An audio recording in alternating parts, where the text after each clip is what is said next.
എന്താണ് സുധിയുടെ ആദ്യ ബന്ധത്തിലുണ്ടായതെന്ന് ഇപ്പോൾ സുധിയുടെ മൂത്ത സഹോദരൻ സുനിൽ തന്നെ വ്യക്തമാക്കുന്ന വാക്കുകൾ സോഷ്യൽ മീഡിയയിൽ എല്ലാവരും ചൂടുപിടിക്കുകയാണ്. ആദ്യ ഭാര്യ മകന് 1.5 വയസ്സുള്ളപ്പോൾ മറ്റൊരാളുമായി ഒളിച്ചോടിയതാണെന്നും പിന്നീട് വർഷങ്ങൾക്ക് ശേഷം ആ ദാമ്പത്യം വിജയകരമല്ലാതെ മാറിയതോടെ അവർ ആത്മഹത്യ ചെയ്തതാണെന്നും വാർത്തകളിലൊക്കെ നേരത്തെ നിറഞ്ഞു നിന്നിരുന്നു. ഇപ്പോൾ അതിന് പിന്നാലെ കൂടുതൽ കാര്യങ്ങൾ സുധിയുടെ സഹോദരൻ തന്നെ വെളിപ്പെടുത്തുകയാണ്. അവൻ ഈ കുട്ടിയെ വിവാഹം കഴിച്ചുവെന്നും ഒരു കുട്ടിയുണ്ടെന്നും സുധി ഒരിക്കൽ വീട്ടിൽ വന്ന് പറഞ്ഞിരുന്നു.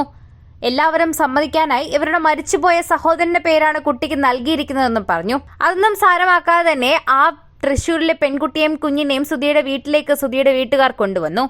എന്നാൽ പ്രശ്നങ്ങളൊക്കെ അവിടെ നിന്ന് തുടങ്ങുകയായിരുന്നു. അവസാനം അവർ ഇവിടുന്ന് തിരുവനന്തപുരത്തേക്ക് മാറിയെന്നും സഹോദരൻ പറയുന്നു.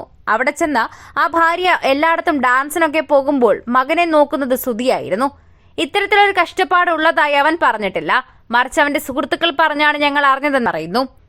അവർ തമ്മിൽ വല്ലാത്ത പ്രശ്നങ്ങളാണെന്ന് അവിടുത്തെ സുഹൃത്തുക്കൾ പറഞ്ഞാണ് ഞങ്ങൾ ആദ്യം അറിയുന്നത്.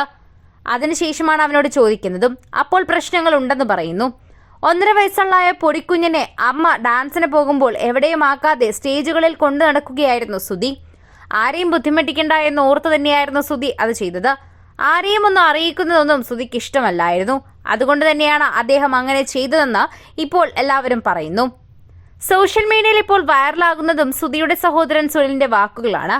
ശരിക്കും പറഞ്ഞാൽ ഇവർ 3 പേരാണ്: സുഭാഷ്, സുധി, സുനിൽ. ഇതിൽ ഏറ്റവും ഇളയയാളായിരുന്നു സുഭാഷ്. അദ്ദേഹമാണ് അന്തരിച്ചത്. അതിനുശേഷമാണ് വീട്ടുകാർ സമ്മതിക്കാനായി തന്റെ കുഞ്ഞിന് സുഭാഷ് എന്നാണ് താൻ പേരിട്ടിരിക്കുന്നതെന്ന് സുധി പറഞ്ഞത്. എന്നാൽ അതൊന്നും കൊണ്ടല്ല, സ്നേഹം കൊണ്ട് അവന്റെ കുട്ടിയല്ലേ എന്നോർത്താണ് രാഹുലിനെയും ഭാര്യയുമൊക്കെ വീട്ടിലേക്ക് കൊണ്ടുവന്നത്.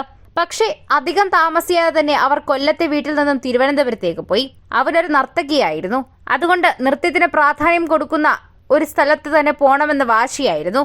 ആ ഒരു രീതിയിലാണ് തിരുവനന്തപുരത്തേക്ക് പോയത്. ഡാൻസ് പ്രോഗ്രാമിന് ദൂരെയൊക്കെ പോകേണ്ടി വന്നിട്ടുണ്ട്.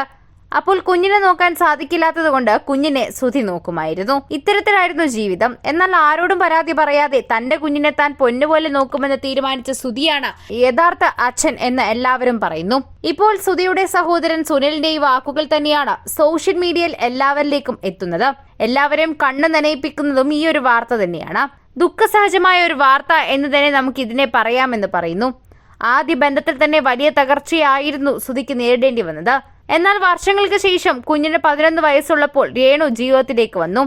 അവിടെ നിന്ന് ഇങ്ങോട്ടുള്ള 6 വർഷം സുധിയുടെ ജീവിതത്തിലെ സുവർണകാലം തന്നെയായിരുന്നുവെന്ന് സുധിയുടെ ബന്ധുക്കളും സുധിയുടെ സഹോദരനും തന്നെ പറയുന്നുണ്ട്. രേണു അത്രമേൽ സന്തോഷത്തോടെ ആയിരുന്നു സുധിയെ നോക്കിയിരുന്നത്. ഒരു കുറവും വരുത്താതെ.